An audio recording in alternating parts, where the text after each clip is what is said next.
This is Uncommonly Remarkable. We have surprisingly casual discussions about the lives and notable accomplishments of community leaders, entrepreneurs, and everyday folks like you and me. Think of this podcast as an opportunity to learn something new and to pick up on an entrepreneurial tip or two through open conversation. I'm Artis Beatty. I'm a doctor of optometry and the chief medical officer for My Eye Doctor OD. Though we will inevitably touch on topics within my area of expertise, the opinions and conversations held here are separate from my work with My Eye Doctor. Welcome to the show. Today's guest is Douglas Mulhall, a longevity researcher, author, and innovator who's uncovering the hidden molecule at the center of aging, heart disease, and even vision loss. In this episode, we dive deep into Elastin, what it is, why it matters, and how its breakdown may be silently driving chronic illness in millions. We explore how elastin loss triggers immune responses, while glaucoma and macular degeneration may be more preventable than we think, and what cutting-edge therapies are already showing promise in clinical trials. If you're passionate about health span, vision, or just staying vibrant for the long run, this episode is a must listen. Ladies, gentlemen, all you remarkable people, please welcome Douglas to the show. Douglas, welcome to the show, my friend. I am so excited to talk to you today. I often get to talk about healthcare and wellness, mental health, but I don't always get to talk about eyes in the process. And so as we talk through some things today, I think we're going to get a chance maybe to talk about elastin and where it's found and particularly how it affects the eye. But welcome to the show, and thank you for taking some time to be with us today. Hey, listen, thanks so much for having me, because I think the message we're going to be talking about today applies to everyone who's listening to this program, and probably most people haven't heard before. So let's start then. Let's get people acclimated. So tell us a little bit about you and what you're doing right now, because I think it's pretty exciting, and maybe people can start to frame their reference around that. That would be fantastic. And just before we start into this, just so that people know, the question I found myself, or the thing that I discovered when I spent so many years looking into this is, why does our immune system turn against all of us starting after the age of 30? And so that is a big question. It's one of the fundamental drivers of aging and chronic disease. And I came into it at both a personal and professional level. The first thing that happened was my father died of heart disease. And when I saw that happen, I started checking into my family history and realized that, heart disease doesn't run in my family. It kind of gallops. And so I realized that I was on that path, and that I'd better do something about it, because the traditional answers, putting people on statins and all this stuff, there was some good stuff there, but it didn't make a whole lot of sense to me as to how it addressed the fundamental triggers for cardiovascular disease. And in particular, how our immune system turns against us as we start to age. The other side of that coin was curiosity. So one was self-preservation, the other was curiosity. Curiosity part came from my professional background, and that was for the past many years, I have co-developed healthy products, healthy buildings that are healthy for people and the environment at the same time. Mm-hmm. And that includes, by the way, drugs, pharmaceuticals, because a lot of pharmaceuticals, better than anyone else, like 90% of the pharmaceuticals that we take, we excrete. They go out into the environment. And a lot of them are not really good for us. It's kind of like this cost benefit. Well, yes, it has these 25 contraindications that you can see when you open this big long thing on your, whenever you're taking a drug. The package comes with it, with this big long thing of what you shouldn't do and how you're excluded and what the side effects are. So that's not really fantastic when you talk about a healthy product. It just means that it's less bad than the solution that it's giving you. That's right. And so we started to look at that as well. And so the healthy product part is really important. Because today, when people talk about products and the environment, they always talk about, reducing your negative impact on the environment, like humans are bad for the environment. How can we be less bad? And we took a completely different look at this, which, by the way, is kind of on the same line that a lot of people are starting to get into today. But this was many, many years ago. And that is that, we know what we're against, but what are we for? Yeah. And, what we decided that we were for was redesigning products so that they are healthy for people, healthy for the environment, and healthy for companies that are offering them. So that it wasn't looked upon as a cost anymore, but actually a marketing opportunity and an inspiration to the executives and employees in the company. And it was phenomenally successful. We developed a methodology called the Cradle to Cradle Design Protocol, which has won many international awards. And it starts from the fundamental premise, what can we do that's positive, that has a positive impact? And we quantified that in terms of the methodology. And that's used in, it's been used to do everything from healthy buildings with healthy indoor air to carpets that actively clean the air to healthy inks on the labels on Carlsberg beer bottles that Carlsberg had on its homepage for many, many years. Because when the inks on these beer bottles, get wet, they wash off onto your hands quite often. Yeah. And you can get, an allergic reaction. So we actually redesigned the inks on that so that they wouldn't do that anymore. And Carlsberg loved it. They kept saying on their website, did you know that green is the most toxic color, which is true. And our color is designed to be safe and healthy for the people, who are touching our labels. And it was great for sales. And so what we found out was that basically every time we came to a really good solution where the executives of the company understood the message and what it meant for the marketing, market share, profitability, savings, because we could also reduce the actual real number of additives that were in products so that the company actually saved money because they didn't have to have as many additives.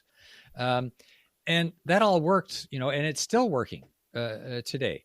So I then turned my attention to the toughest nut of all to crack, which was the pharmaceuticals industry, because the pharmaceuticals industry, they love to do green kind of stuff with their packaging, but don't touch the product.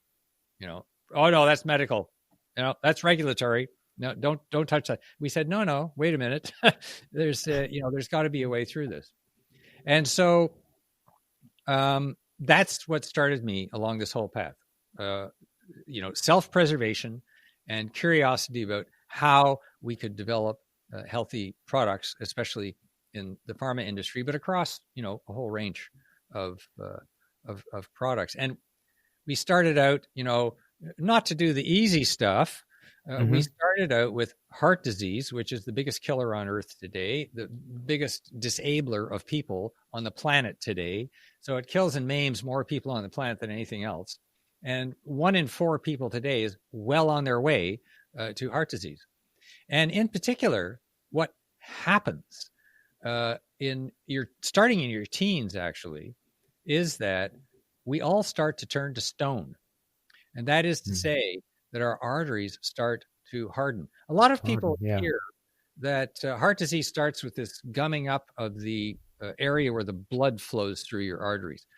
It's true in certain circumstances, and they talk about cholesterol and the fats that build up. But actually, in many, many cases, that's not where it starts at all. It starts in the wall of the artery where there is a substance, an elastic substance that makes your arteries flexible. And this isn't just in your arteries. It's throughout your whole body. It's what I call the elastic of life. Yeah. And it does many miraculous things, but basically, just for example, it will expand and contract 8 times its standing length and snap back in a fraction of a second, billions of times in your lifetime. It's one of the longest lasting and toughest substances in your body. So this elastin fiber is located in both in your heart also in your lungs. Every breath you take, every move you make is driven by elastin fiber. In your lungs, the air sacs, when they expand and contract, that's elastin. Yeah. It's amazing how many people haven't heard of it. So going back to the arteries, this elastin, the problem is after you reach the age of about 30, your body stops producing it. And the result is it starts to degrade. And when it starts to degrade, it sends out a help signal. Help me, fix me. And so you get the body doing what it normally does with injury, and that is inflammation. Now, we've all heard about chronic inflammation as you get older. Well, elastin fiber is a major cause because as it degrades, you get this inflammation. But because the elastin fiber isn't being repaired by the body anymore, guess what? It becomes chronic, and you get this chronic inflammation. And that's where the immune mediated response comes into play. That's right? your immune response kicking in. Exactly. So your immune system, you're quite right, turns against you. And then when your body figures out that the inflammatory response doesn't seem to be working, on top of that, it adds something else. It tries to wall off the damage. Now, anyone who's had a minor damage knows, like a tissue damage or something, you'll get these little cysts. And like, for example, I froze my ear once when I was skiing. And so it's got surrounded by a hardened, calcified cyst. And after about a year and a half, it just popped out. And that's your body getting rid of this stuff. Doesn't work so well in your arteries because you can't just pop out your artery. So this is a defect in how the immune system works. In the short run, works fine. In the long run, with chronic stuff, doesn't work well.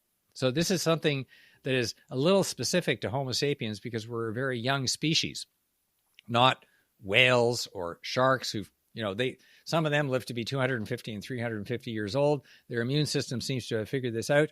Our immune system hasn't. And so that's why we end up with this hardening of the arteries. So just the sequence is this vicious cycle of injury, inflammation, and calcification that leads to hardening of the arteries. And you get this fiber also, fibrosis, building up in the arteries. And that provokes this immune response that delivers all of these inflammatory substances. Well, guess what is delivering them? It's these little exosomes, or these little tiny little lipids that your cells emit with the inflammatory substance in them. Well, guess what? So that inflammatory substance goes to the source of the damage, which is the elastin. But guess what's in the little droplets that are delivering it? Lipids. So you end up with a buildup of lipids. Yeah. And so in now a place that you don't want the lipids. Yeah, no, because that's when you get the buildup that also makes its way from the wall through into the arteries. Yeah. So this is a very different way of looking at the way that cardiovascular disease develops. And this is all, by the way, peer-reviewed, published. There's been thousands of papers published on elastin fiber and the arteries and how this whole process works. And one of the seminal papers was actually done out of Harvard University by Professor Elena Ikawa, who has a huge lab at Harvard. And she's the one who really detailed this injury, inflammation, calcification cascade. So, it's very well established, but not well known. And still today, not well known by a lot of physicians or healthcare experts as well. So, I started to discover this as I was getting into it, and I became involved in some of the, the research that was going on in a couple of companies, and started to look at some of the therapies that were directed towards this. And in about 2015, I came across a publication by a Professor Naren Vivahari at Clemson University, who had managed to reverse the calcification in animal models of cardiovascular disease by repairing and restoring elastin fiber, not targeting the cholesterol or any of this other stuff, but by targeting the damaged elastin with substances that first decalcified it, or unhardened it, and then actually restored it. 2 different substances. Wow. And the light went on because I had been focusing on this calcification and how to get rid of it, not realizing for about 10 years. I wrote my first book about it in like 2004. And when we were working with some startups, they spent about $15 million trying to figure it out and just ran out of money, but they didn't focus on this elastin issue. And then so I went back to doing the other healthy product stuff until something came up, and lo and behold, 10 years later, Naren Vivahari came along with this discovery. And I instantly, it was a eureka moment. I said, that is the missing piece. So I got on the phone, I called him up, and I said, I'm coming to see you. I came to see him, and we started up a company called Elastin Therapeutics. And that company today is the only company that uses Clemson University's technology to actually decalcify arteries by focusing on repairing and restoring damaged elastin fiber. Now, that is one therapy, but the exciting thing is that there are 2 or 3 other therapies. Some are in the market, some are in clinical trial, that use other methods to restore elastin fiber. So this isn't just a one-shot deal. Mm-hmm. This is suddenly a whole range of scientific discoveries. Anything from biodegradable scaffolds that you put into wounds that actually are coated with one of the building blocks of elastin fiber called tropoelastin that prevents scarring, because scarring is caused when elastin is damaged. So, there you have it. And just to be clear, we're not just talking about the arteries here. It's in many, many of your organs. It's in all your ligaments. That's what allows them to expand and contract. And it's in your skin, which is why you wrinkle when you start to get old. It's not the collagen. It's mostly the elastin that is degrading. People are told it's collagen, but it's not. Collagen gives your skin firmness and strength. It doesn't give it flexibility. The elastin does. And the elastin and the collagen are woven together throughout your body to form this meshwork that connects everything in your body that is both strong and flexible. It's miraculous. It's just a fantastic combination. So there you have it. That's sort of the story. And what came out of that was the realization that no one had really written about this, about these discoveries of this sequence of events, this calcification, what was triggering it, which we haven't really talked about, the types of things that damage elastin. We can get to that. But the result of that was this book, which is #1 bestseller on Amazon, called Discovering the Nature of Longevity, Restoring the Heart and Body by Targeting Hidden Stress. And in that, I tell the stories of the patients, the doctors, and the researchers who together are actually discovering how to restore damaged arteries, what does cause this damage in the first place, and what people can do about it. So long-winded explanation, but that's the long and short of it. And we'll talk about the eye in a moment, because the eyes have it.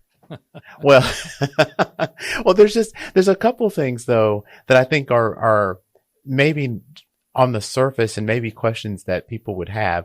The first is around what causes the immune system, or what causes the lack of production of elastin in the first place, right? No one knows. So, and to me, that would be what you want to figure out too, right? Like exactly.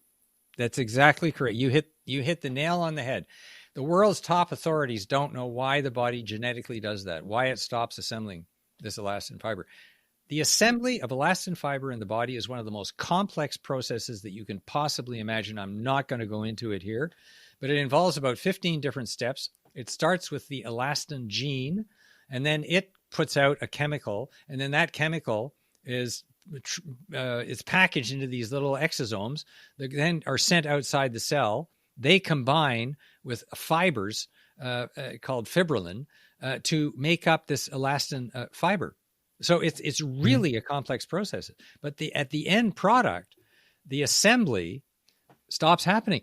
The production of the building blocks doesn't stop, It's the assembly that happens. So you get a double whammy. Not only do you get Oh, I see. the destruction of the elastin fiber, but you also get these partially formed pieces of elastin running around your body called elastin-derived particles. They're EDPs, and they're causing a lot of trouble because the body recognizes them as a foreign entity. So once again, chronic inflammatory response. So, all of these doctors scratching their heads over what's causing this inflammation, giving you anti-inflammatories and everything else. This is really a big part of that. It's not the only part, but it is a very big part of chronic inflammation as we grow older. Yeah, the conversation around the immune system is one that's fairly complex in general, but it does feel like these autoimmune type responses have become more frequent and affect a lot of other body systems. Understanding its effect on elastin, though, is really, really interesting to me because the downwind side effects are fairly dire. I mean, when you think about the loss of flexibility in arteries in particular, and all of the things that we see from heart disease as being a number one issue for so many people. Yeah, and what's I think really interesting about that is that you mentioned autoimmune disease is on the rise. It's certainly on the rise in kids. There's no question about it. And then we start to talk about what is it that damages elastin. Mm-hmm. And there are two things in particular that I talk about in the book, that there's all kinds of hidden stresses. That's the subtitle of the book, right? Restoring the Heart and Body by targeting hidden stress. And there's two hidden stresses, even though there's a whole bunch of other stresses. And just before I get into those 2 points, there's something called total stress load, which is not still well known in the medical community. It's better known in the alternative medicine community. It's not standardized yet. It's the sum total of all the stresses on your body: emotional, physical wear and tear, biochemical, nutritional. So all of those things put together equal total stress load. And that total stress load tells you a lot about your risk of getting chronic disease and aging. So this is a new area that has just been started to be explored in the last 5 to 7 years. And it's coming up, but it still needs to be standardized. But two of the factors in that total stress load are toxic metals and low-grade infections. So we'll talk about the low-grade infections first. So everyone, maybe a lot of people have heard about the stuff that causes stomach ulcers. It's actually a bacterium. It's called Helicobacter pylori, H. pylori. And it was discovered in the 1980s and 90s to actually, cause stomach ulcers. Well, H. pylori actually is also a sublevel infection that is almost everyone is infected with H. pylori, or at least the majority of the population is infected with H. pylori.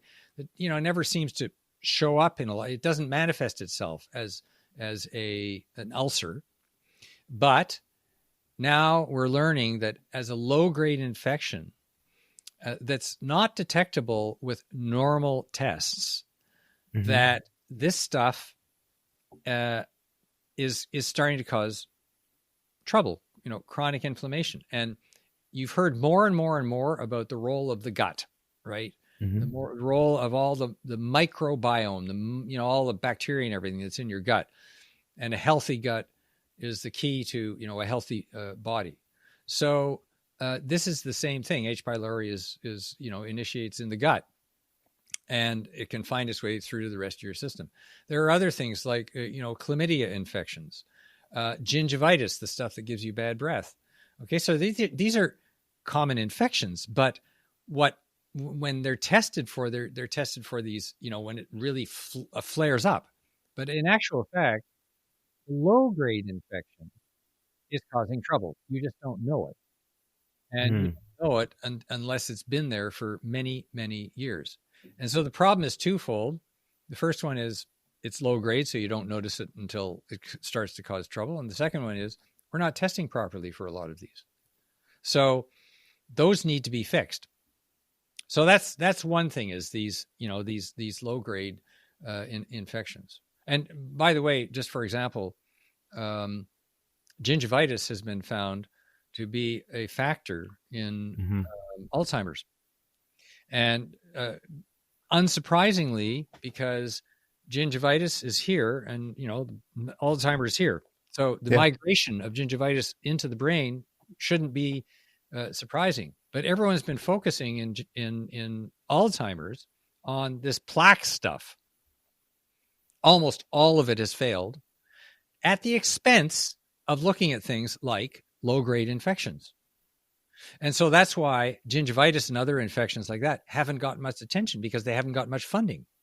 And now, after 15 years of failures with plaque, it's not a total failure. There is some promising stuff, but they're sitting back and they're going, oh, wait a minute, maybe we should be looking at other stuff. So again, low-grade infections, we have to pay more attention to these. Then we get to toxic metals. So many of them are called heavy metals. Why are they called heavy? Because scientists call any metal that has 5 times the density of water heavy on the periodic table. No other reason. That's why it's called a heavy metal. And this is including things like lead, cadmium, chromium, tin, lithium, that's used, in all these lithium ion batteries. And a whole bunch of others. Now, to be clear, a lot of these heavy metals have been with us for thousands and thousands of years, and they've been in the Earth's crust for millions, billions of years. And ever since we discovered fire in agriculture, we've actually been increasing the concentration of these things, because guess what? Grains are very good at concentrating heavy metals from the soil. So we've been ingesting them. Wood is really good at actually absorbing heavy metals. And it's so when you burn it and you're inhaling the smoke from cooking, for example, you're inhaling these particulates with heavy metals. Same thing with wildfires.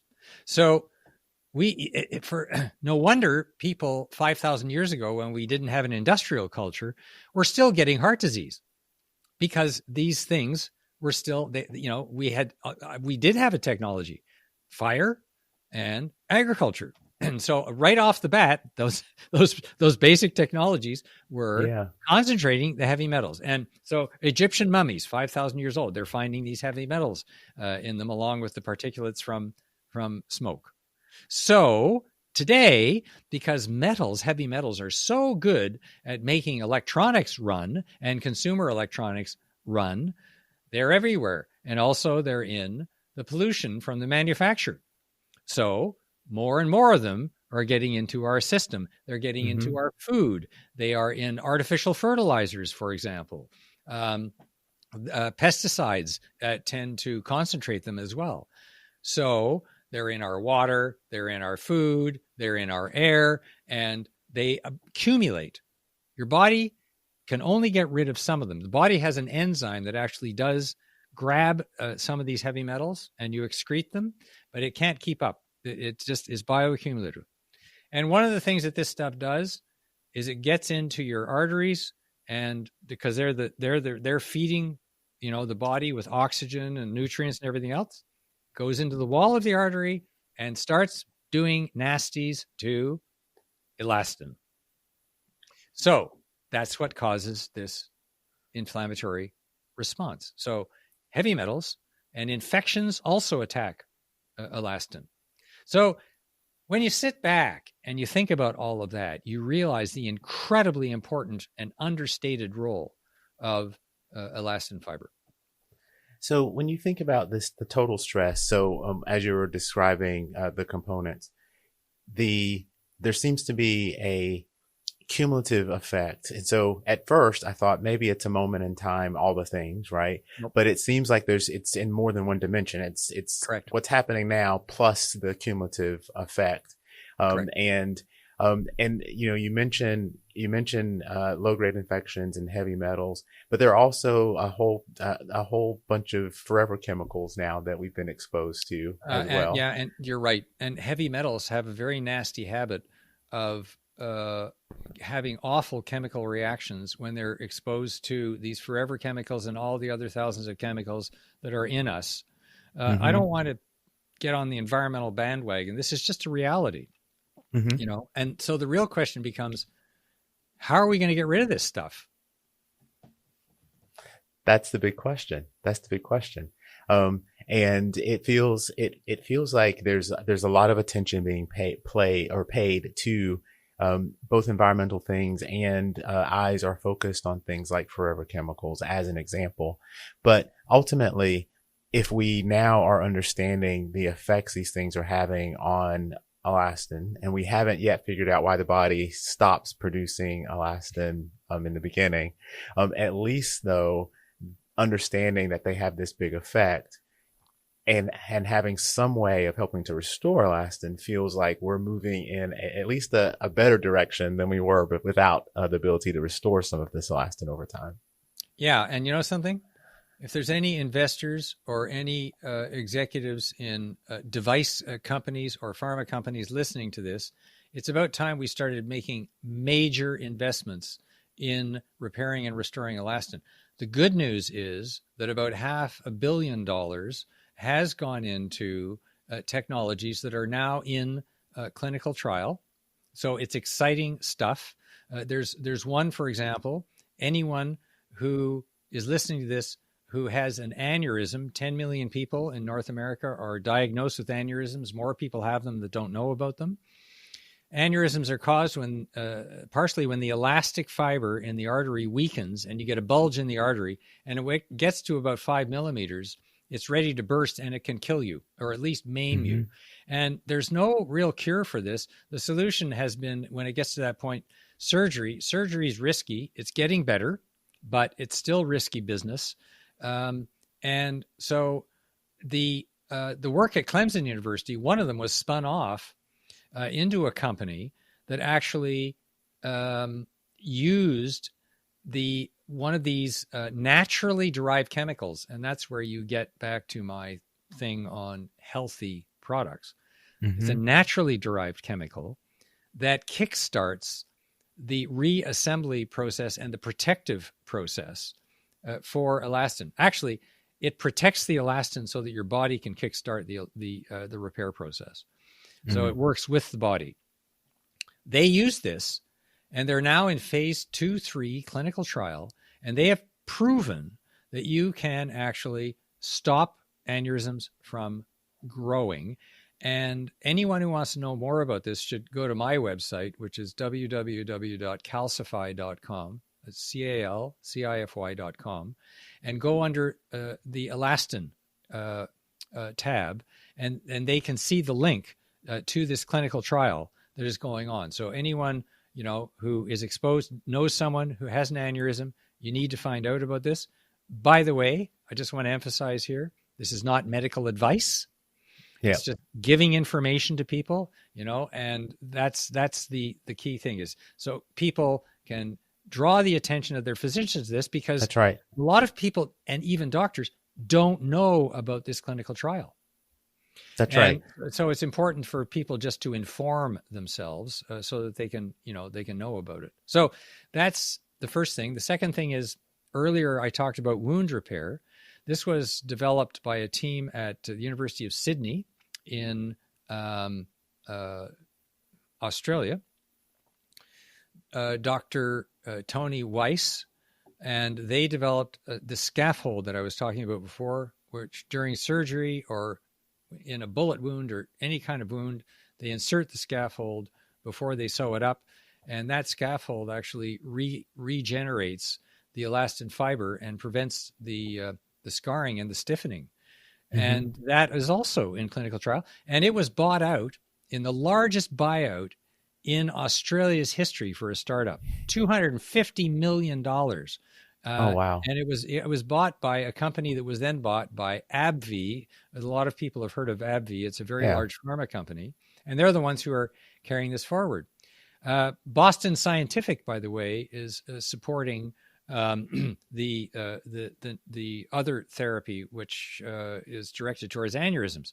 And, you know, between the two of them and between the investors in our therapy as well, we're focused on arteries, which is the toughest part. Mm-hmm. You got $500 million in there. Unfortunately, our therapy hasn't gotten that much because it's not in clinical trial yet, but we're taking on the toughest stuff and still looking for investors. Fair. So all of this is happening right now. It's really exciting. So there is stuff that can be done. And it's not just on the therapeutic side, but it's also on preventing heavy metals from getting into your body. We can get into that in a moment. But before I forget, and certainly before we run out of time, let's talk about, you mentioned all eyes have been on things. Well, Yes. What's really interesting is, guess what? Elastin fiber is everywhere in the eye. And in your role as an optometrist, I'm sure this is going to be interesting. Yeah, absolutely. And we talked a little bit before we got started around the eye and in places where elastin is found. But I think it's a really cool thing to be able to discuss eyes and maybe the potential to actually both help prevent and maybe even restore some vision for patients over time if we can get this thing right. Yeah. And now we're going to try a little trick. And it may or may not work, but I'm going to try and share my screen here. Let's just see if this will work. Okay. So here we go. So look at that. Okay. I can see it. Yeah, this is a diagram of the eye. We're not going to go through all this stuff, in case people go, oh, what's all that stuff? But I will, if you can see my cursor here, can you see it moving around? It's moving, yeah. Yeah, and for people who are listening and not watching, I just want to be clear. The first thing that I'm pointing to in the back of the eye is the optic nerve. Now, the optic nerve allows you to see, and it kind of, sticks out. And amazingly enough, the optic nerve has to withstand a lot of pressure in the eye and variations in pressure and still stay healthy. The way it does that is it's coated with elastin fiber, and that elastin fiber keeps it flexible. But as you age and in glaucoma, it gets damaged. So that is what starts to damage that's when you start to lose your peripheral vision, is when, you start to lose that protective layer of elastin, which in turn results in the destruction of the optic nerve and the signals to the brain. So that's one area there. The other, and I'm just, for the people who are just listening, is the macula, which controls your central vision, which is, it's sort of, correct me if I'm wrong on this, but it's the flat area, surrounding the optic nerve. And it becomes really a problem in advanced macular degeneration, AMD, because it degenerates, and that's why you start to lose the vision in the center of your eye. Guess what? The layer underneath the surface of that macula is elastin fiber, which keeps the macula flexible. Now, what's not in this diagram, interestingly enough, and it's strange, it's not in a lot of diagrams of the eye, is something called, it's what controls your eye pressure, or IOP for people who've been to the eye doctor, which is intraocular pressure, right? Very good. Because your eye pressure varies quite a bit during the day. And so your eye has to actually control that variation. When it gets too high, that's when you end up with a problem. And that eye pressure is controlled by tiny little valves, for lack of a better word, at the surrounding, the edge of the eye. And that's the trabecular meshwork. Well, guess what makes that trabecular meshwork able to open and close and keep flexible? Elastin fiber. So, and that's the part that's a big deal, right? It's a very big deal. You're doing very good, and I love the fact that you brought an eye diagram to the show, because this is awesome. And apologies to the people who are listening, but I'll try and orally talk my way through. There's other parts, the retina, the sclera, that protects the rest of the eye. They have elastin in them as well. So you can only imagine what happens when this elastin starts to degrade. Now, our team has actually started some of the first research into restoring this elastin. And again, anyone interested in this, I'd be delighted to hear from them. Anyone who wants to support this work, I'd be delighted to hear from them. And, we can talk about that a bit later. It's almost worth a show on its own. But this is really promising.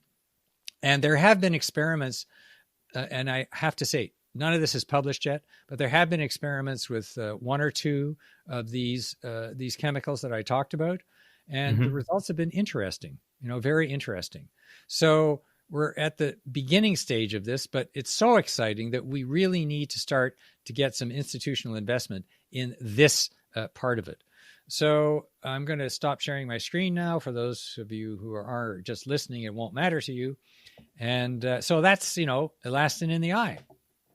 That's and so for Douglas, just for people who are trying to understand why we get excited about this prospect, let's just go backwards just a second. So in the diagram, you showed the optic nerve, and you're describing that exactly right. It's all the signals are being collected back there.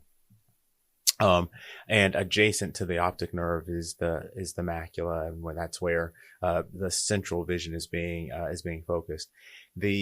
For in today's patient, when we're talking about glaucoma, which is essentially the damage that is caused to the optic nerve due to pressure damage in the back of the eye, we treat that by trying to lower the pressure. And we've got a lot of ways to do that, from drops to surgery to laser procedures. But you're really treating partly the symptom / not quite cause, because if the nerve could be more resilient, then the pressure wouldn't have such an effect, and we wouldn't get the damage. And if the trabecular meshwork wasn't damaged, you might not have the rise in IOP in the first place. And so that's why it's really exciting, is because you go from trying to lower pressure, the only thing that we really can control, to being able to prevent that pressure from even being high, or to make the eye more resilient so that the pressure doesn't have such a large effect. Either way, it really changes the way you think about glaucoma. Yeah, and I've been talking to the glaucoma experts in AMD, and they're just floored by this. They say no one is targeting elastin in the eye. No one. And there's a good reason for that. Until recently, no one could fix it. and now, this stuff is coming onto the market. I mean, there's even a skin cream that's on the market right now called Neolastin that actually restores elastin in the skin. There's other therapies that have existed for quite a while that have been effective to improve heart health, that have the side effect of supporting elastin. One of them is called Nanobac TX, that targets the flexibility in the arteries. And, that has been used. I've used it myself personally, and it's a nutraceutical product. So there's a whole generation, not only of new therapies for elastin itself, but a repurposing of existing both drug therapies and alternative medicine therapies that are having this effect that we just didn't know about. Yeah. So if people are listening and they're now excited about it, right? Like they're hearing elastin, they're understanding it for the first time, where should they go to find out more information? Well, the first thing you can do is go to my website, it has two names, but the simple one is www.calcify.com. That's CALCIFY, as in calcification. And the other name for it is www.natureoflongevity.com, which is easy to remember. It's all one word. And of course, that's after the book, Discovering the Nature of Longevity. And so on the website, there's a tab for elastin, but also on the homepage, I've done a little video that's an inset that is about 5 minutes long, and it'll tell people about the basics, including what is harming elastin and everything else. And there's lots of links in the elastin tab to some of the therapies that are being developed, and all of that. So that's the place where people can go. And I just want to mention also, they can also go straight to Amazon, where the book is on sale. #1 Amazon bestseller. And they can just, type in discovering longevity, and the book will come up. So read the book, have a look at the website, and go from there. And I'll make sure to link all those things in the description of the episode so that people can do that directly in case they didn't write it down. Great. So this has been absolutely fantastic. It's again exciting to get to talk about some up and coming science, and it's really neat to be able to talk about things that are in the eye. I don't always get to do that, and so it's kind of neat to use that part of my brain and really talk about this piece with people. And so I think there's a lot more for us to dig into, and so I think that maybe we will figure out a time and we'll come back and we'll talk about some other things, particularly as the research continues to advance around elastin and the treatment thereof. Yeah. And, one of the things we could talk about is on a related topic is the trillions of tiny blobs that are floating around your body that I mentioned earlier that deliver these inflammatories and these lipids, but they're called exosomes. And every cell makes thousands of these exosomes. They used to think they were cellular garbage. Turns out they're very sophisticated protein packages. And, oh, wow. and hundreds of different cells in the body manufacture different custom-made packages, and they're the things that send instructions to other cells. That is a topic on its own, but really exciting because there's a lot of these exosome therapies being touted out there that is a bit of nonsense, some of it, and some of it's very valuable. So that would be another topic for us to talk about for sure. And that's also covered in the book. Well, then I really appreciate you taking the time today, and I look forward to us having an even deeper conversation later. Well, thank you so much for having me. It's shows like yours that get this information out to the people that need it that are the most important multipliers. If you've made it this far, then I have to thank you for your time. I hope you've learned something new and enjoyed listening to the discussion as much as I enjoyed having it. I'd love to hear from you about the show, because we're working really hard to bring you great content, and the feedback really helps us get better.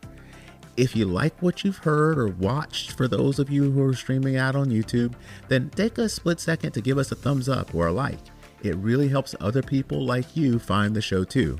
And no one likes to miss out on the good stuff, so go ahead and subscribe and hit the notification bell so you don't have to wonder when or if there's a new episode.